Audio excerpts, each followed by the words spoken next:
China భారతదేశానికి మరొకసారి కవ్విస్తోంది. అప్పట్లో డోక్లాం మనది కాదు, భూటాన్దే.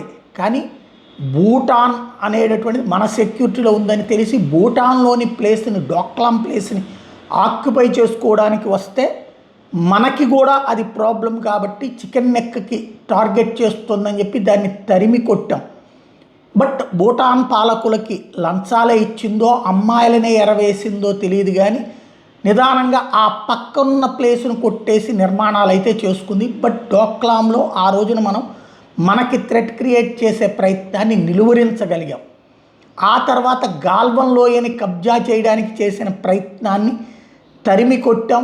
వాళ్ళని మళ్ళీ వాళ్ళ ప్లేస్ దాకా వేటాడి చేశాం. చివరికి 3 సంవత్సరాల పాటు సైన్యాన్ని ఆ మంచులో నిలబెట్టాల్సిన పరిస్థితి వచ్చినప్పుడు కూడా నిలబెట్టాం. మన సైన్యం కూడా పనిచేసేది.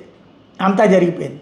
ఓ పక్కన మళ్ళీ మనతో లాలూచి, మనతో లావాదేవీలు అని చెబుతూనే మరొక నాటకం ఆడుతోంది. మన సరిహద్దులలో పాకిస్తాన్ ఆక్యుపైడ్ కాశ్మీరు, ఆఫ్ఘనిస్తాన్లో ఉన్నటువంటి ప్లేస్లకి ఒక కొత్త పేరు పెట్టింది. అంటే పాకిస్తాన్ గతంలో మన దగ్గర ఉన్నటువంటి పాక్ ఆక్యుపైడ్ జమ్మూ కాశ్మీర్ ఉంది కదా, వాళ్ళు ఆజాద్ కాశ్మీర్ అని చెప్పుకుంటారు. అందులో కొంత భూభాగం సిల్క్ రోడ్డు లాంటి వాటికి ఇచ్చుకొచ్చింది కదా పాకిస్తాన్ చైనాకి.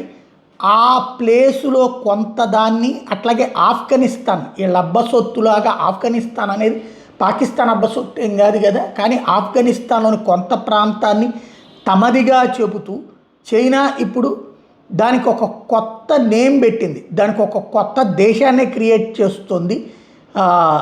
సెన్లింగ్ అని పేరు పెట్టింది. దీన్ని ఒక కొత్త దేశంగా గుర్తిస్తున్నట్టు చెప్తోంది. దీని మీద భారత్ తీవ్ర అభ్యంతరం వ్యక్తం చేసింది, ఆగ్రహం వ్యక్తం చేసింది. కొంచెం బుర్ర దగ్గర ఉంచుకుని పనిచేయమని చెప్పింది. బట్ అది బుర్ర దగ్గర ఉంచుకుని కాదు, అహంకారపూరితమైనటువంటి ధోరణితో, బలుపుతో చేసేటటువంటి వ్యవహారం. ఓ పక్కన ఇప్పుడు ఇలాంటి వాటిట్లో మళ్ళీ మన బ్యాచ్ ఏమంటారు, ఎర్ర సోదరులు, ఇది ఇండియాదే తప్పు పట్టేటటువంటి నీచులు ఉంటారు మన దగ్గర. కాబట్టి మనకి ఇలాంటి నీచులు ఉన్నంత వరకు, చైనాలో అట్లాంటి నీచులు ఉంటే చంపేస్తారు, ఉరి తీసేస్తారు. ఇరాన్లో అయితే కాల్చేస్తారు, నడి రోడ్డు మీద నోట్లో తుపాకీ పెట్టి లేపేస్తారు. మన దేశంలో నిస్సిగ్గుగా చైనాని సమర్థించే, నిస్సిగ్గుగా పాకిస్తాన్ సమర్థించే వాళ్ళు ఏమైనా చెప్తారు, ఏమైనా చేస్తారు.